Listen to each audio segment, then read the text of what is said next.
Hello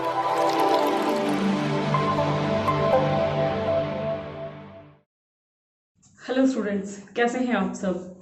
आज एक बार फिर से आपका स्वागत है आपके अपने YouTube चैनल पर जिसका नाम है टीच स्मार्ट।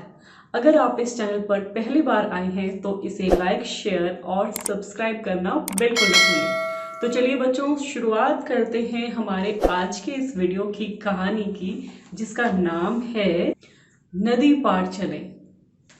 तो चलिए देखते हैं क्या है इस कहानी में। एक जंगल में दो हिरन रहते थे। एक दिन पहले हिरन का मन नदी के उस पार घास चरने को हुआ। उसने ये बात दूसरे हिरन को बताई। दूसरा हिरन डर गया। उसने जाने से मना किया, मगर पहला हिरन नहीं माना। उसने झट से नदी में रखे पत्थरों पर छलांग लगा दी। वह बोला, देखो कितना आसान है नदी पार करना, तुम भी आ जाओ। पहले हिरन की बात सुनकर दूसरे हिरन ने भी एक छलांग लगाई। फिर उसने दूसरी छलांग लगाई।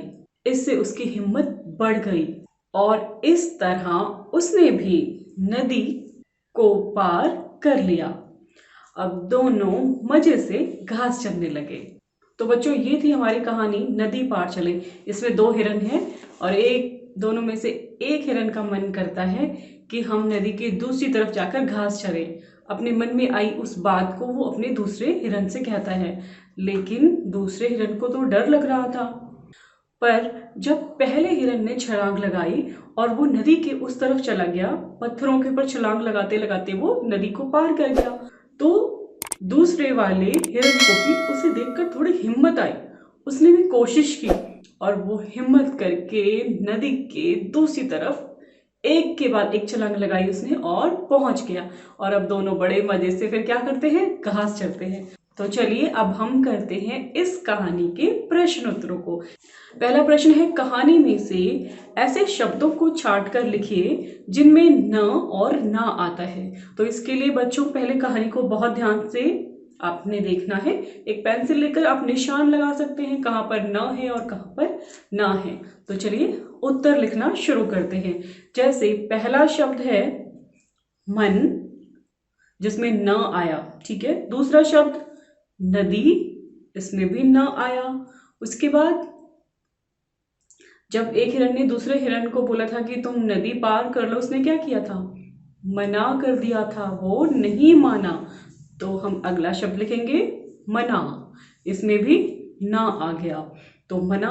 और जब उसने छलांग लगा दी तो उसने क्या कहा, ये तो कितना आसान है, तो आसान। अगला शब्द है आसान। उसके बाद अगला शब्द करना, करना, इसमें भी ना आ गया। अगला शब्द दिन, इसमें भी ना है। और जब एक हिरन ने दूसरे हिरन की बात को नहीं माना था तो हम यहां से भी एक शब्द उठा सकते हैं, माना। तो यहाँ पे ना शब्द आ गया। तो हमने जितने भी अभी तक शब्द लिखे हैं उसमें न और ना आता है। अगर आपको कोई और शब्द मिले तो आप पेंसिल से मार्क करके उसे भी नोट कर सकते हैं। अब हम चलते हैं प्रश्न 2 पर। तो बच्चों प्रश्न 2 है कि आपके घर में पानी का उपयोग किन किन कामों के लिए किया जाता है। तो सुबह से लेकर शाम तक अगर आप अपने घर की सारी गतिविधियों को देखेंगे तो पानी का हमारे जीवन में और हमारे घर में बहुत अहम महत्व है। तो हम जैसे कौन कौन से काम कर सकते हैं हम उत्तर में लिखेंगे। जैसे नंबर 1 खाना बनाने के लिए, नंबर 2 बर्तन धोने के लिए, नंबर 3 कपड़े धोने के लिए, हम यहाँ पर लिखेंगे पौधों के लिए, और आगे एक लाइन लिखेंगे हम और अन्य कामों के लिए। इसमें बहुत सारे काम आ जाते हैं। और किसी काम के लिए आपको लगता है पानी का प्रयोग आप करते हैं तो आप वो भी यहाँ पर लिख सकते हैं। अब हम चलते हैं बच्चों तीसरे प्रश्न पर। प्रश्न 3 कहता है कि पहले छोटी ई, उसके बाद बड़ी ई, ये मात्राएं आपको दिख रही हैं लिखी हुई, छोटी ई, बड़ी ई, उसके बाद छोटा ऊ है, और उसके बाद बड़े ऊ की मात्राओं का प्रयोग करते हुए शब्द बनाइए। हमने शब्द बनाने हैं इन मात्राओं से। तो चलिए बनाते हैं। सबसे पहले सबसे छोटी ई की मात्रा से दिया हुआ शब्द हमारे पास है हिरण। अब हिरण में क्या है, ह को छोटी ई की मात्रा, ही र न, हिरण। तो हम बनाएंगे अगला शब्द जिसमें छोटी ई आती हो। आप भी अपनी तरफ से शब्द बना सकते हैं। तो उदाहरण के लिए हम लिख रहे हैं, जैसे क को छोटी ई की मात्रा र न, किरण हो गया। इसमें छोटी ई आई क के ऊपर। अगला शब्द द को छोटी ई की मात्रा दी न क र, 4 अक्षर है, दी न क र, जोड़ दिया तो दिनकर। इसमें भी छोटी ई की मात्रा आई है। अब हम चलते हैं बड़ी ई की मात्रा पर। जैसे आप देख रहे हैं किताब में, क को बड़ी ई की मात्रा म और त, कीमत। अगला शब्द बनाते हैं, जैसे ज को बड़ी ई की मात्रा जी न और त, तीनों को जोड़ देंगे तो जी न त, जीनत। अगला शब्द बनाते हैं बड़ी ई की मात्रा से, स को बड़ी ई की मात्रा सी, फिर र और उसके बाद त, तीनों को जोड़ देंगे तो सी र त, सीरत। यहाँ पर बच्चों मैं आपको बता दूं कि मैं बिल्कुल भी यहाँ पर लय वाले शब्द नहीं बना रही हूँ। ये बड़ी ई की मात्रा के शब्द और छोटी ई की मात्रा के शब्द थे। आप कोई और भी शब्द बना सकते हैं जिसका इससे कोई संबंध ना हो, जिसका एंड वाला लेटर जो है, जैसे त आ रहा है आखिर में, वो नहीं भी आ सकता है, कुछ और भी आप बना सकते हैं। अगला शब्द देखते हैं, जैसे आपको दिखाई दे रहा है क को छोटे ऊ की मात्रा कु और छ, कुछ। अब हम छोटे ऊ की मात्रा के और शब्द बनाएंगे, जैसे क को छोटे ऊ की मात्रा कु और ल, दोनों को जोड़ देंगे कु ल, कुल।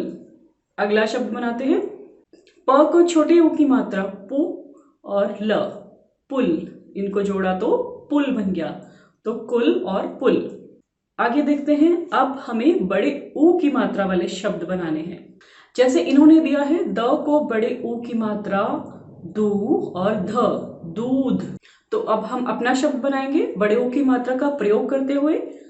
पहला शब्द भ को बड़े ऊ की मात्रा भू और साथ में ल, दोनों को जोड़ देंगे तो भूल, भूल। जैसे हम कहते हैं ना, मैं कोई बात मैं भूल गया, तो भूल में बड़े ऊ की मात्रा।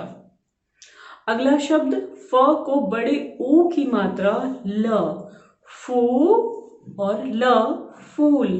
तो फूल सबको पसंद है, तो फूल में याद रखना है आपने बड़े ऊ की मात्रा आती है। अब हम चलते हैं बच्चों प्रश्न नंबर 4 पर। प्रश्न कहता है, ऐसे शब्द संयुक्त अक्षर वाले शब्द, ये ब्रैकेट में दिया, संयुक्त अक्षर वाले शब्द बनाइए जिनमें आधा वर्ण आता है। संयुक्त क्या है, जहां पर हम जोड़कर बना रहे हैं, आधा वर्ण और फिर उसका पूरा वर्ण। ठीक है, आधा अक्षर और पूरा अक्षर दोनों को जोड़ेंगे तो संयुक्त शब्द होगा, वो मिलेगा। उदाहरण के लिए जैसे इन्होंने दिया है हिम्मत, तो आधा म और फिर पूरा म। देखिए कैसे बनाए हिम्मत, ह को छोटी ई की मात्रा ही, फिर आधा म, फिर पूरा म और फिर त, सबको जोड़ देंगे तो हिम म त, हिम्मत। अगला शब्द उदाहरण के लिए जैसे इन्होंने दिया है बच्चा, तो ब उसके बाद आधा च, फिर पूरा चा, च को आ की मात्रा है तो मुंह खुलेगा आ, तो बच्चा। इसी तरह हमें अभी संयुक्त वर्ण लिखने हैं, तो चलिए बनाते हैं। तो हमारा पहला शब्द है बच्चों पत्थर। ये संयुक्त है, प आधा त और फिर थर, पत्थर जुड़ गया तो ये संयुक्त हो गया। अगला शब्द मच्छर, जैसे पहले म आधा च फिर छ और र, मच्छर। अगला शब्द खच्चर। खच्चर कैसे लिखेंगे, ख आधा च फिर पूरा च और फिर र, खच्चर। उसके बाद अगला शब्द कच्चा। कच्चा कैसे लिखेंगे, क आधा च उसके बाद पूरा च और उसको आ की मात्रा चा, जोड़ देंगे तो कच्चा। बोल के देखिए, आप प्रैक्टिस कीजिए, कच्चा। अगला शब्द देखते हैं, कच्चा का उल्टा हुआ पक्का, तो पक्का भी शब्द बनाते हैं, प आधा क और उसके बाद पूरा क और आ की मात्रा जोड़ेंगे का, जोड़ सबको इकट्ठा करेंगे तो पक्का। पक्का, कच्चा और पक्का।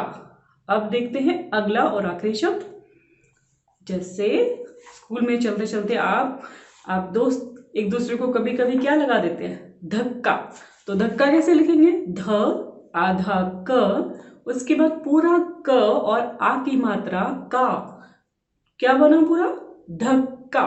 तो हमने संयुक्त शब्द जो है वो बना लिए, जिसमें हमने शब्द कौन कौन से लिखे, पत्थर, मच्छर, खच्चर, कच्चा, पक्का और धक्का।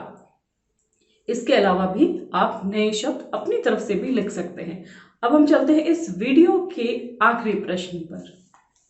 प्रश्न कहता है छलांग लगाने वाले जानवरों के नाम लिखिए। तो छलांग लगाने वाले कौन कौन से जानवर हैं, उदाहरण के लिए हम कुछ जानवर यहाँ पर लिख रहे हैं और आप अपनी तरफ से भी यहाँ पर लिख सकते हैं।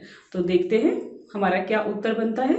उत्तर में हमने लिखा हिरण, शेर, बाघ, बंदर और आखिरी कंगारू।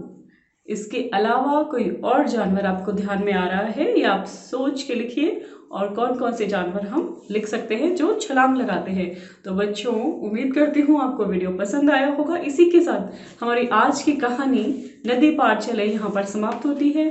फिर मिलते हैं हम आपसे अगले वीडियो में।